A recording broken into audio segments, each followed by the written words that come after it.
Hi everyone, I'm Claire from Jobjar. I wanted to talk to you today about so-called imposter syndrome. This is a little bit like cartoon characters, like a Scooby-Doo sort of character, where somebody pretends to be somebody else, and then they run around, they do a lot of mischief, and then at the end they're unmasked as being an imposter, a fraud, somebody who shouldn't be doing what they're doing. It all sounds quite spooky, doesn't it? The problem is that when it arises in the workplace, it can cause a lot of damage. Have you ever felt when you go to a new job, for example, have you ever felt that you don't really fit in? You're not really worth being there? Are you afraid you're going to be found out? Imagine you've just landed your dream job and you go in there and you have to meet so many new people. There are so many new processes to learn, customers, suppliers, I don't know, whatever, technical information.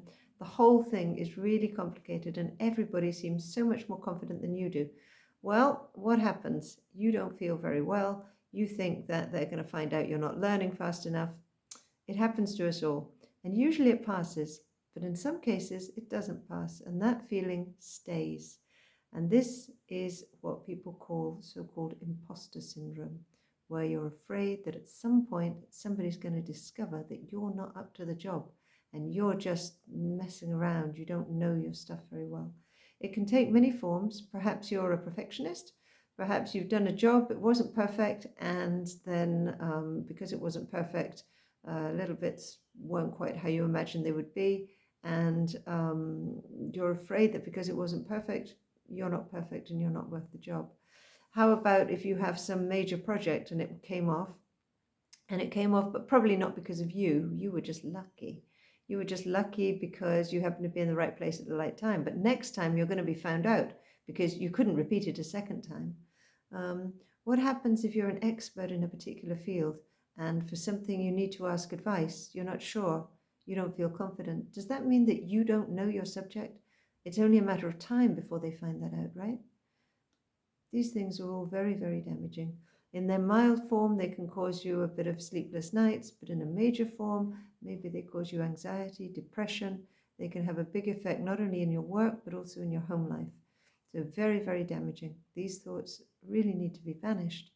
Why do you feel afraid of all these things? Imagine, let's go back. Let's go back to your dream job. Let's start again.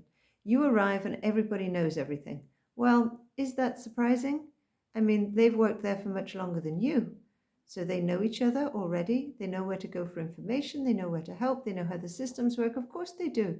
They've been working there for a while. So this really shouldn't be any surprise to you.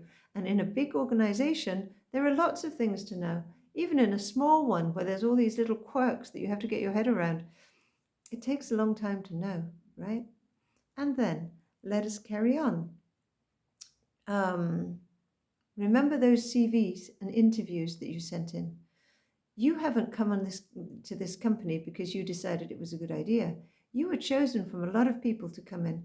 You sent your CV in, the people read it, the employers read it, they interviewed you, you met different people. They think you're up to the job. They think you can do the job. So why don't you? They're obviously happy. Otherwise, they would come to you and say, listen, this is not working.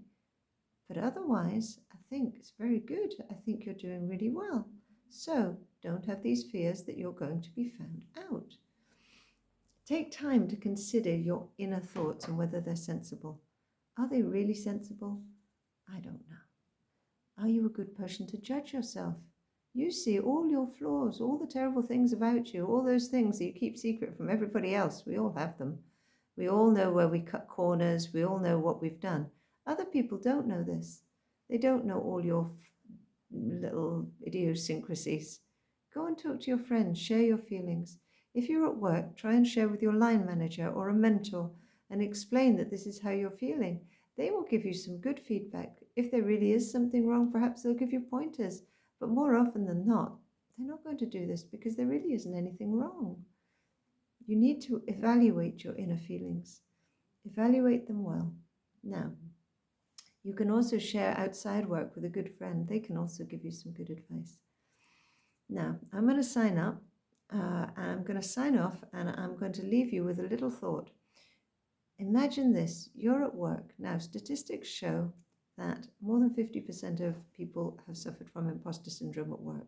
So, In your network, there's likely to be somebody suffering from this at the moment, who's feeling that they're a fraud, they're not up to the work, they can't do it. Are you about to go and unmask them? Do you even know who they are? Are you going to unmask them and show them up as being a fraud? I don't think so, because you see them in a different way, don't you? So, each time you think, get rid of those thoughts that you are a fraud. Who's going to come and unmask you? You're a team player. You're a team player, you're part of a group. People don't see you like that. Evaluate and see whether your thoughts are sensible. And now, go and have a big smile and go and have a beautiful day. Bye-bye for now.